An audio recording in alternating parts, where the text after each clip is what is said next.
Um, so on this day, actually, this was a significant day too, because I was actually like in my room the way I am right now recording this word, and I was on my computer like I am right now recording this word, and I happened to see a centipede on my bed, and it really startled me. I freaked out a little bit, but I took care of the situation, and the centipede is no longer with us. But basically, the reason why that was significant for me was because um, I had talked about in one of the words I shared a few months ago about how I had a dream of me being in the basement of my house, and God, or basically my father, was my real father was killing spiders. It was like a bunch of spiders that he was killing, and prophetically, the Lord was showing me that God is taking care of enemies, and that's what my dad killing the spiders represented. But the one thing that I didn't mention in that word about the dream is that there was a centipede that was in the basement as well after the spiders were killed, and the centipede was missed. Like, it wasn't, that was the only thing that wasn't killed. So to actually now see a physical, actual, real centipede, and the fact that I was actually able to kill it, that represents, you know, that spiritual enemy being defeated, like the witchcraft and the demonic things like that has been defeated. And so, and even after that, I think the next day, yeah, I was talking about spiders, and I did see a spider this week as well that I also killed. And I had also seen a dead spider as well in the bathroom. So yeah, that just really represents, like, these spiritual entities and these enemies being killed, being defeated. They're not being successful, because this is the time um, for victory, and God wants you to walk in victory and authority. So, so yeah, for me, I kind of feel like the centipede kind of represented like the counterfeit situation, because that was the one thing that was still standing. That was the one thing that wasn't killed. And I think that, even with God speaking through all of this, like, just know that God has the final say. And even if the counterfeit may not be wanting to let go, or they're acting like they're not scared, or they feel secure in their position and things like that, like, eventually things are going to take a turn. Eventually things are going to turn around for good and go in um, God's way, in the direction of his will and his desires. Because, Jesus made an open show of all of the enemies, and so that's what God is going to do in your situation. Um,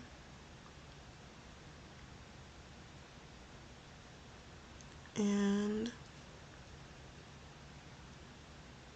so another thing, so with the counterfeit again, so God was saying that they're shaking in their boots. The enemy and the counterfeit. The enemy is shaking in his boots. The counterfeits, they may be acting like they're confident and secure in their place, but they're shaking in their boots. That's what God was saying. So God wanted me to look up the meaning of that. So it's a common English idiom that means to shake or tremble with fear, nervousness, or extreme anxiety.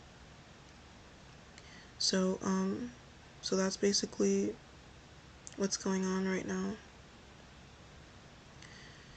Um, so that was August 4th, and I think I did have another confirmation that day. Yeah, so on that day I saw 2 yellow birds, and I also saw a big orange butterfly. So God's been speaking through birds for me, and lately I've been seeing yellow birds, and also God has been speaking through butterflies. So I saw like a big orange butterfly. And there was another song that I heard that day on August 4th, and I'm going to read the lyrics for that song as well. And the song is called Someone You Loved by Louis Capaldi. So I'm gonna just quickly look at that. Okay, so it says, I'm going under, and this time I fear there's no one to save me. This all or nothing really got away, driving me crazy. I need somebody to heal, somebody to know, somebody to have, somebody to hold. It's easy to say, but it's never the same. I guess I kinda liked the way you numbed all the pain. Now the day bleeds into nightfall, and you're not here to get me through it all. I let my guard down, and then you pulled the rug. I was kinda getting used to being someone you loved. I'm going under, and this time I fear there's no one to turn to. This all or nothing way of loving got me sleeping without you. So even in like both songs, it talks about like sleep. So they're sleeping without you, which you may not be physically sleeping with them, but they're just feeling that emptiness and that loneliness of just your presence not being there, and they're also just having a hard time sleeping. And that's something that God's been talking about for a while, you know, as they're going through just like their separation and just the consequences of their disobedience. God is just not letting them rest until they settle things. So, so yeah, it says I was kind of getting used to being someone you love. So that again just demonstrates that they were kind of feeling comfortable with where they were, and so that's why they needed this change. They needed to get to a place of feeling uncomfortable, because they would have just kept taking you for granted and just continuing in their behavior, thinking that it was fine. So yeah, it's kind of like, and it says I let my guard down. So basically, with letting their guard down, that basically just shows that um, they didn't they didn't think that anything could really happen. You know, like they didn't think that this would happen. They thought that you'd always, you know, be around and things like that. So they didn't do what they could to protect what you had with them. Um, so then it says, now I need somebody to know, somebody to heal, somebody to have, just to know how it feels. It's easy to say, but it's never the same. I guess I kind of liked the way you helped me escape. So even with that, you know, like you were helping them, you know, um, you were kind of like this escape from everything that they were dealing with, everything that they were going through. And it says now I need somebody to know, like you truly knew them, somebody to heal, like you helped them heal, somebody to have, like they had you, you know, but they just didn't value it when they had it. So then it goes to the chorus again, and then it says, and I tend to close my eyes when it hurts sometimes. I fall into your arms, I'll be safe in your sound till I come back around. So, like, they value, like, just your voice and the things that you told them.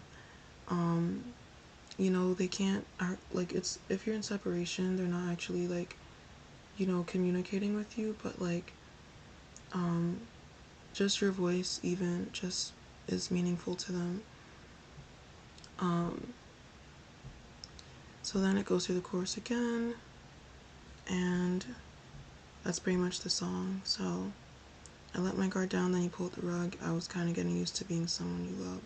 So yeah, they're just really feeling your absence and feeling the effects of just you not being there. You know, it's called someone you loved, you know, and so you were someone that loved them, but they just didn't,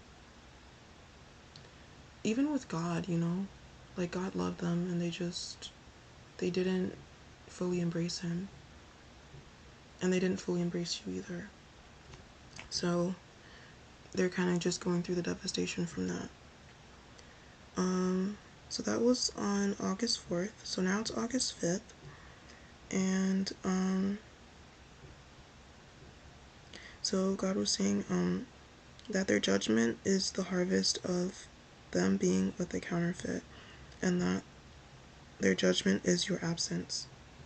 And it says that, God said that they suffer when they're away from you, just like they suffer when they're away from Him. They haven't valued or treasured the things that God spoke to them, and they mishandled the things that God shared with them in the secret place. So, God just wants you to know that He's rewarding you for your obedience. He's rewarding you for your faithfulness to keep your eyes on Him and remember that you're blessed. And He is preparing a table for you in the presence of your enemies. So God was again saying that your spouse is feeling heartbroken and they're broken. They're just trying to hide it. They're trying to hide it even from the counterfeit. But again, like, even the counterfeits are in deep thought right now as well.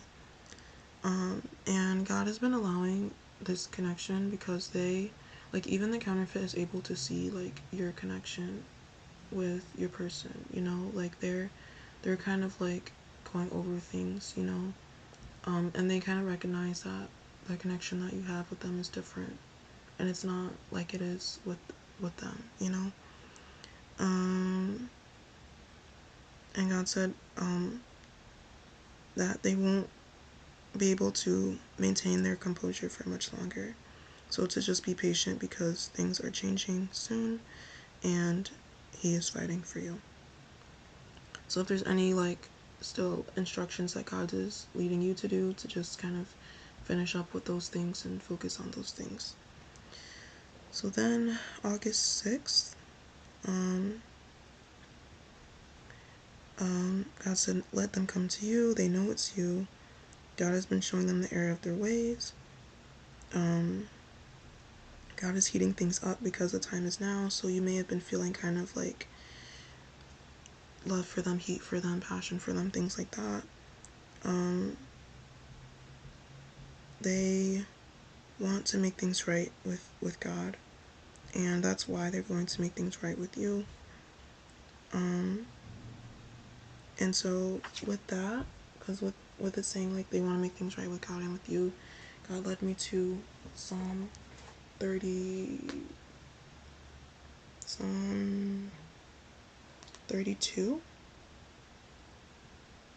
Yes, Psalm 32. So I'm going to be reading that in the King James. And it says, blessed is he whose transgression is forgiven, whose sin is covered. Blessed is the man unto whom the Lord imputeth not iniquity, and in whose spirit there is no guile.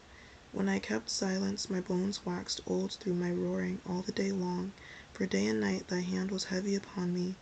My moisture is turned into the drought of summer, Selah. I acknowledged my sin unto thee, and mine iniquity have I not hid. I said, I will confess my transgressions unto the Lord, and thou forgavest the iniquity of my sin, Selah. For this shall every one that is godly pray unto thee in a time when thou mayest be found. Surely in the floods of great waters they shall not come nigh unto him. Thou art my hiding place. Thou shalt preserve me from trouble. Thou shalt compass me about with songs of deliverance, Selah. I will instruct thee and teach thee in the way which thou shalt go. I will guide thee with mine eye. Be ye not as the horse or as the mule, which have no understanding, whose mouth must be held in with bit and bridle, lest they come near unto thee. Many sorrows shall be to the wicked, but he that trusteth in the Lord, mercy shall compass him about. Be glad in the Lord and rejoice. Be righteous and shout for joy, all ye that are upright in heart. So that is Psalm 32, and that's really just highlighting and demonstrating that, you know, they're going to be in this place where they reach the point of surrender, they reach the point of confession, they reach the point of yielding to Him, and receiving His mercy, and allowing God to instruct them and lead them and teach them and correct them and things like that.